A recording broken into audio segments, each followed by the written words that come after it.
분명 같은 학교에서 같은 공부를 하는데 왜 아이들마다 미래가 전혀 다르게 흘러갈까요? 어떤 아이들은 성공한 어른이 되는 반면 어떤 아이들은 똑같이 노력해도 평범한 어른이 됩니다. 답은 돈이 많아서가 아닙니다. 진짜 차이는 집에서 배우는 보이지 않는 교육 과정에 있었습니다. 이제 그 비밀스러운 가르침들을 하나씩 파헤쳐 보겠습니다.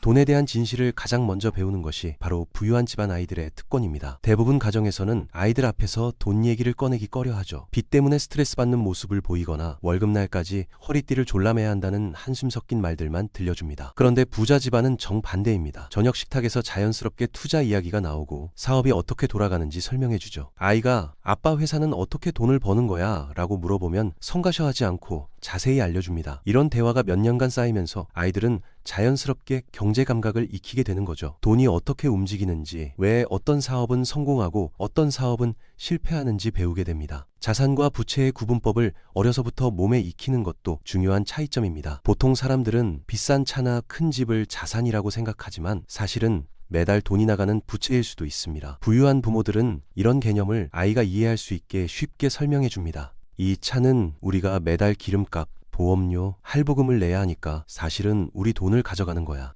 하지만 임대 아파트는 매달 월세를 받아서 우리에게 돈을 가져다 주지? 이게 진짜 자산이야. 이런 식으로 배운 아이들은 어른이 되어서도 소비와 투자를 명확하게 구분할 줄 압니다. 더 나아가 부자들은 아이들에게 현금 흐름표를 그려서 보여주기도 합니다. 매월 들어오는 돈과 나가는 돈을 시각적으로 보여주면서 가계의 구조를 이해시키는 거죠. 놀랍게도 부유한 집안에서는 아이들에게 너희는 부자니까 당연히 좋은 걸 누릴 수 있어 라고 말하지 않습니다. 노력 없이 누릴 수 있다는 생각이야말로 부를 망치는 가장 빠른 길이라는 걸 알기 때문이죠. 실제로 부자 가문에서는 부자 3대를 못 간다는 말이 현실로 나타나는 경우가 많습니다. 1세대는 맨손으로 읽어내고 2세대는 그걸 유지하고 3세대는 다 날려버리는 패턴 말이죠. 그래서 워렌 버핏이나 빌 게이츠 같은 부자들도 자신의 재산을 모두 자녀에게 물려주지 않겠다고 공언합니다. 아이들이 스스로 능력을 기를 수 있도록 적당한 어려움을 겪게 하는 거죠.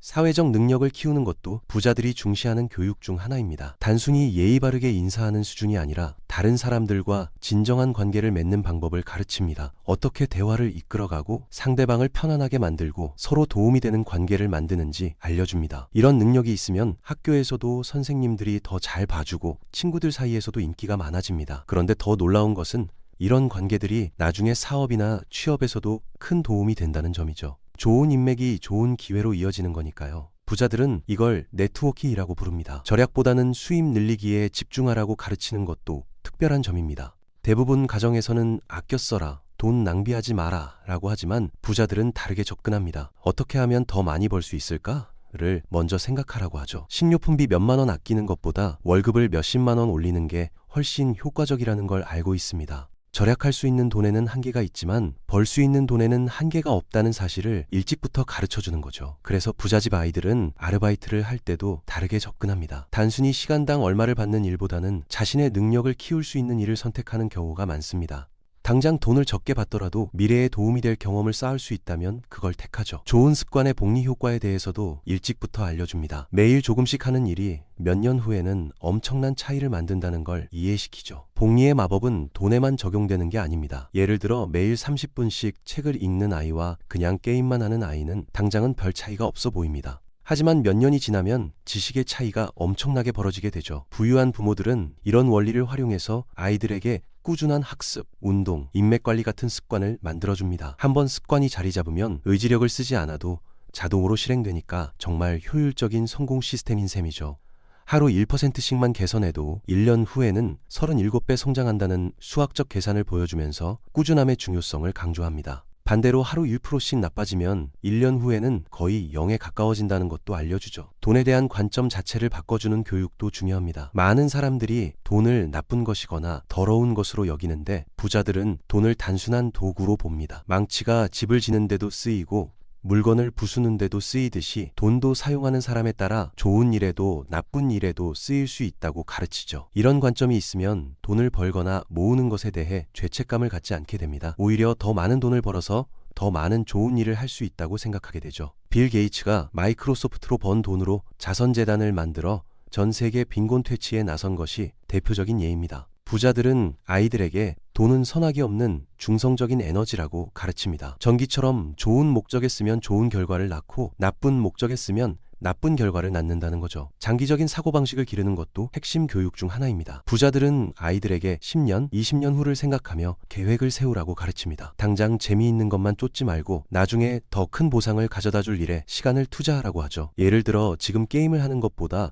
프로그래밍을 배우는 게 미래에 훨씬 도움이 될 거라고 설명해 줍니다. 이런 식으로 생각하는 아이들은 교육이나 인맥 쌓기에도 다르게 접근하게 됩니다. 당장 성과가 보이지 않아도 장기적으로 가치 있는 일이라면 꾸준히 해나가는 거죠. 스탠포드 대학의 유명한 마시멜로 실험을 예로 들어 설명하기도 합니다. 당장의 작은 만족을 참고 기다릴 수 있는 아이들이 나중에 더 성공한다는 연구 결과를 알려주면서 인내의 중요성을 강조하죠. 지식과 기술이 돈보다 중요하다는 점도 강조합니다. 돈은 잃을 수 있지만 머릿속에 들어있는 지식과 기술은 평생 따라다니거든요. 그래서 단순히 좋은 성적을 받는 것보다는 실제로 문제를 해결할 수 있는 능력을 기르는데 집중하라고 가르칩니다. 다른 사람들에게 얼마나 도움이 되는 사람인가, 결국 그 사람의 가치를 결정한다는 걸 알려주죠. 시장에서는 가치를 만드는 사람에게 그만한 보상을 해주니까 스스로를 더 가치 있는 사람으로 만들면 자연스럽게 돈도 따라온다는 원리를 가르치는 겁니다. 부자들은 아이들에게 네가 가진 지식과 기술이 곧 너의 진짜 재산이라고 말합니다.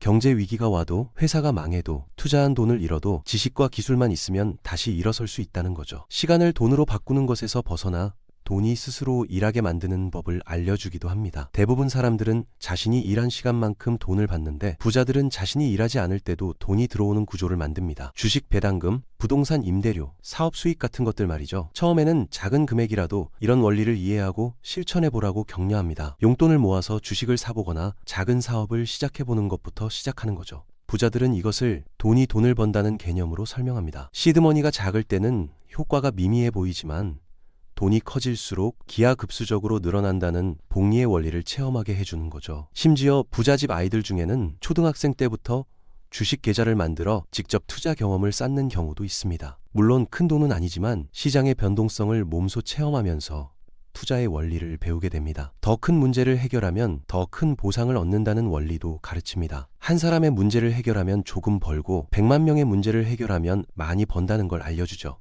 그래서 부자집 아이들은 어려서부터 어떻게 하면 더 많은 사람들을 도울 수 있을까를 생각하는 습관을 갖게 됩니다. 단순히 시키는 일만 하는 직원이 되기보다는 문제를 찾아서 해결하는 사람이 되라고 격려하죠. 이런 사고방식이 있으면 나중에 창업을 하든 취업을 하든 더 큰 성공을 거둘 가능성이 높아집니다. 구글이 검색 문제를 해결해서 전 세계적인 기업이 된 것처럼 큰 문제를 해결하는 사람이 큰 성공을 거두는 거죠. 부자들은 아이들에게 문제는 기회라고 가르칩니다. 남들이 불편해하는 것, 어려워하는 것을 해결해주면 그만큼 보상을 받을 수 있다는 관점을 심어주는 거죠. 시간 낭비에 대해서도 엄격하게 가르칩니다. 시간은 돈과 달리 다시 만들 수 없는 자원이라는 걸 강조하죠. 그래서 의미 없는 활동에 너무 많은 시간을 쓰지 말라고 합니다. 물론 놀이나 휴식도 필요하지만 대부분 시간은 미래에 도움이 될 일에 투자하라고 가르치죠. 때로는 전통적인 교육 방식에 의문을 제기하기도 합니다. 쓸모없는 과목에서 A를 받기 위해 엄청난 시간을 쏟는 것보다 실제 기술을 배우거나 사업 경험을 쌓는 게 더 가치 있을 수 있다고 생각하거든요. 부자들은 아이들에게 시간 관리 기법을 가르치기도 합니다. 할 일을 중요도와 긴급도로 나누어 우선순위를 정하는 방법, 한 가지 일에 집중하는 방법, 효율적으로 학습하는 방법 등을 알려주죠. 좋은 빚과 나쁜 빚을 구분하는 법도 알려줍니다. 일반적으로는 빚이 무조건 나쁘다고 생각하지만 부자들은 다르게 봅니다.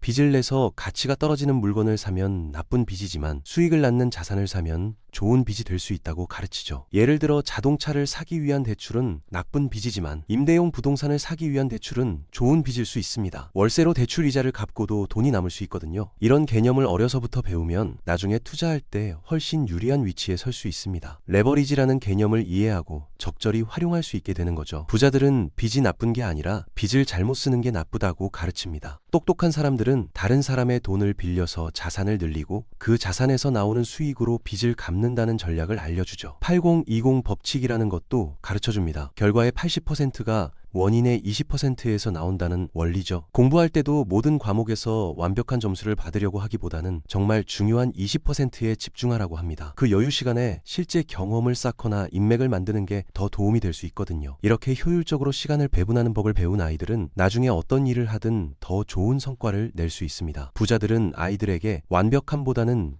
효율성을 추구하라고 가르칩니다. 80점짜리 결과를 빨리 내고 다음 단계로 넘어가는 것이 100점짜리 결과를 내기 위해 오랜 시간 머무르는 것보다 좋을 수 있다는 거죠. 실패에 대한 관점도 완전히 다르게 가르칩니다. 일반적인 가정에서는 실패를 나쁜 것, 부끄러운 것으로 여기지만 부자들은 실패를 배움의 기회로 봅니다. 빨리 실패하고 자주 실패하고 실패에서 배워라는 실리콘밸리의 모토를 아이들에게 가르쳐주죠. 실패를 두려워하지 않는 사람이 더 큰 도전을 할 수 있고 결국 더 큰 성공을 거둘 수 있다는 걸 알려줍니다. 부자들은 아이들에게 실패 경험을 일지로 써보게 하기도 합니다. 무엇을 시도했는가, 왜 실패했는가, 무엇을 배웠는가, 다음에는 어떻게 할 것인가 같은 질문들을 통해 실패를 체계적으로 분석하게 하는 거죠. 건강관리의 중요성도 강조합니다. 아무리 부자가 되어도 건강하지 못하면 의미가 없다는 걸 가르치죠. 그래서 어려서부터 규칙적인 운동 습관을 만들어주고 좋은 음식을 먹는 것의 중요성을 알려줍니다. 건강한 몸에 건강한 정신이 깃든다는 말처럼 체력이 좋아야 집중력도 좋아지고 스트레스도 잘 견딜 수 있다는 것을 체험하게 해줍니다. 성공한 CEO들 중에 운동을 꾸준히 하는 사람들이 많다는 것도 예로 들어주죠. 독서의 중요성도 계속 강조합니다. 워렌 버핏이 하루에 500페이지씩 읽는다는 이야기, 빌 게이츠가 1년에 50권의 책을 읽는다는 이야기를 들려주면서 성공한 사람들의 공통점이 독서라는 걸 알려줍니다. 부자들은 아이들에게 다양한 분야의 책을 읽게 합니다. 단순히 교과서나 문학책뿐만 아니라 경제학, 심리학, 역사학,